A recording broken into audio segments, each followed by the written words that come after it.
നിർദ്ദേശങ്ങളെ സംബന്ധിച്ചെല്ലാം ഓരോന്നും നമ്മുടെ സഖാക്കൾ കാണുന്നത് ജനവിരുദ്ധമാവാതിരിക്കുകയും, അതാണ് ഇതിൻ്റെ ഏറ്റവും പ്രധാനപ്പെട്ട അടിസ്ഥാനം.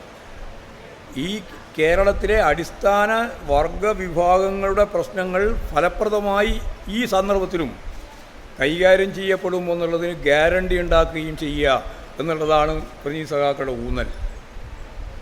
എന്ന് പറഞ്ഞാൽ ഇതിൻ്റെ അകത്ത് നമുക്കെല്ലാം അറിയുന്നത് പോലെ ഈ വികസന പ്രക്രിയ മുന്നോട്ടേക്ക് വരുമ്പോൾ സ്വാഭാവികമായിട്ടും അതിൻ്റെ പ്രധാനപ്പെട്ട ഒരു ഭാഗം ഇടത്തരം വിഭാഗത്തെ രൂപപ്പെടുത്തുകയും ശക്തിപ്പെടുത്തുകയും ചെയ്യുക.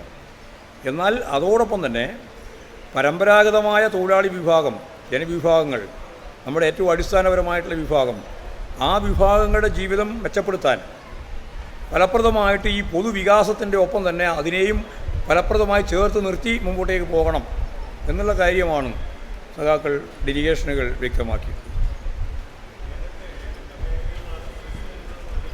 ഏതൊക്കെ മേഖലയാണോ വേണ്ടത് ആ എല്ലാ മേഖലയും,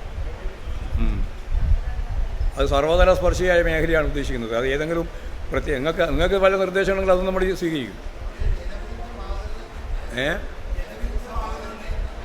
ജനവിരുദ്ധമാവില്ല. ജനവിരുദ്ധമാവുന്ന ഒരു സമീപനവും ഞങ്ങൾ സ്വീകരിക്കില്ല.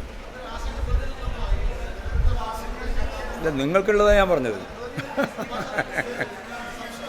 നിങ്ങൾക്ക് അങ്ങനൊരു ആശങ്കയുണ്ട്. ആ ആശങ്ക നിങ്ങൾ ഈ പരിപാടി എങ്ങനെയാണോ നടപ്പിലാക്കാതിരിക്കേണ്ടത് എന്ന കാര്യം വെച്ചുകൊണ്ട് പ്രതിരോധിക്കാനുള്ള ശ്രമം തുടങ്ങിയിട്ടുണ്ട്. അതാണ് ഞാൻ പറഞ്ഞത് നിങ്ങളോട്. ആദ്യം ഞങ്ങളെ സംബന്ധിച്ച് ചർച്ചയിലൊന്നും ഉണ്ടായിട്ടില്ല. കാരണം ചർച്ച അത്യാവേശത്തോടുകൂടിയാണ് സമ്മേളനം ഈ ഓരോ നിലപാടിനെയും സ്വീകരിക്കുന്നത്.